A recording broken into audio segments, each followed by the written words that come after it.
This video contains spoilers through the first dungeon of The Legend of Zelda: Skyward Sword. I remember playing Skyward Sword for the first time when I was 13. I was blown away by it. It was the first Zelda game I got to experience at launch, and as a young teen who was starting to explore the greater online gaming community, I relished every moment the game had to offer. I was particularly fond of the controls. I'd played Twilight Princess, but nothing could compare to the one-to-one swordplay of Skyward Sword. Even now, I still think it's one of the most amazing aspects of this game. I'm Ouroboros. Let's talk.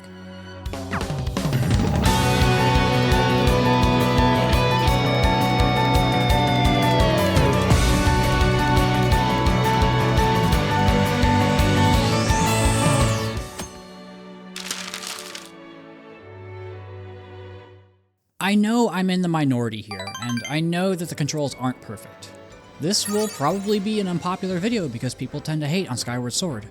I don't want to say that hate is unjustified. I have a lot of issues with the game. Review coming soon. But I've always loved the controls. I don't really remember how good they were on the Wii. I'm now literally double the age I was when I first played it, but revisiting the HD re-release on Switch has made me appreciate what Nintendo managed to achieve. For starters, the motion controls make the game wholly unique. I mean, how many other AAA games of this quality have a unique control scheme that's so integral from start to finish? Skyward Sword sits in this weird spot where the motion controls so thoroughly dictate everything you do, but they don't become the genre. Like, it's not a racing sim where most people will buy a wheel and pedals.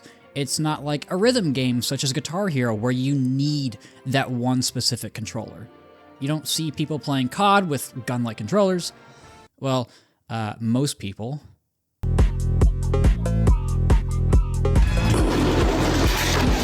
At its core, Skyward Sword is still a Zelda game. It's your typical action-adventure journey through Hyrule. It's not a collection of minigames, it's a fully realized game. And it's really the only game I can think of that sits in this category. The genre and controls work hand in hand to create a fully unique experience. So, not only are you getting something you can't really find anywhere, you're also getting a Zelda that significantly distinguishes itself from the rest of the series. That's one of my favorite things about Zelda, it's always trying new things. Each game simultaneously tries to iterate and reinvent. At times, this can feel frustrating, like the series can't ever reach its peak because Nintendo is always moving on to the next new idea. But as a massive fan of the series, I love it. Every time I buy a new game, I know I'm going to experience something not only incredibly fun, but also amazingly refreshing. I would argue that Skyward Sword is one of the most unique games in the series. That's in most part because of its combat. This is my favorite part, and honestly, what redeems a lot of the bad aspects of this game. Okay, so I want you to just close your eyes for a second. I can see you, Isaac. I know they're still open. And think back to early game enemies in Zelda games. Now, what comes to mind?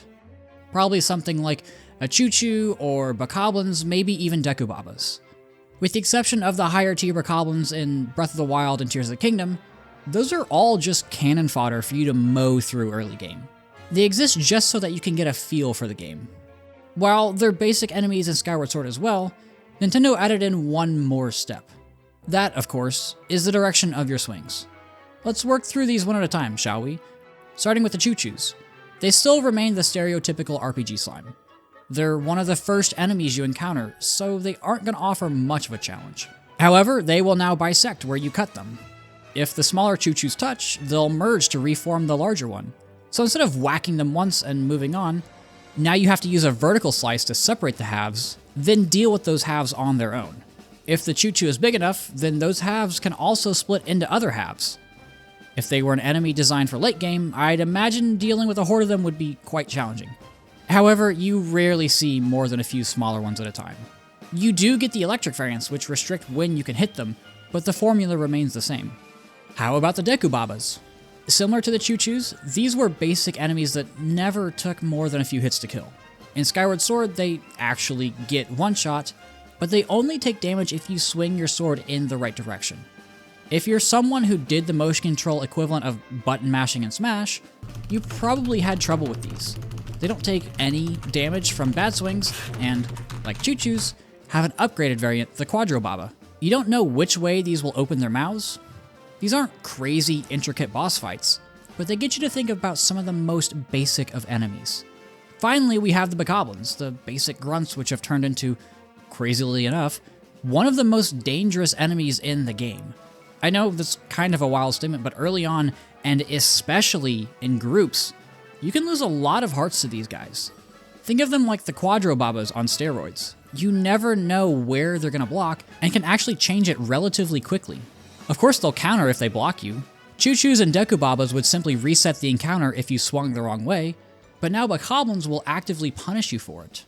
Fighting these in larger groups is difficult, and, like the others, they also have variants. The Technoblins can be particularly frustrating because you can get stunned if they block you. So we've gone from enemies who are there to give you a feel for the motion controls, to active threats. And this is all before the first dungeon. The Bokoblins are some of the first enemies you see when you arrive on the surface. There's such an amazing natural progression and ramping up to the combat. That's not even getting to some of the harder enemies like the Lizalfos, Moblins, Stalfos, and Centropes, let alone some of the bosses. The Girahim fights are a particular standout because of how well they utilize the motion controls, and, again, the natural progression to them. All of this means that Skyward Sword has meaningful encounters nearly all the time. You're rarely ever just mashing your way mindlessly through enemies. More often than not, you're gonna have to think about what you're doing. I'm not saying that Skyward Sword is a difficult game. In fact, it's probably one of the easier games in the series. But the combat feels much more deliberate than any other game in the series. It, along with Twilight Princess, have by far the deepest combat in the series. It's just so nice to have more options than whacking the enemy, but bigger. I know people had issues with the motion controls. I know that sometimes the Wii Remote or Joy-Cons need to be recalibrated. I know this is an unpopular opinion. I know Skyward Sword has many other issues.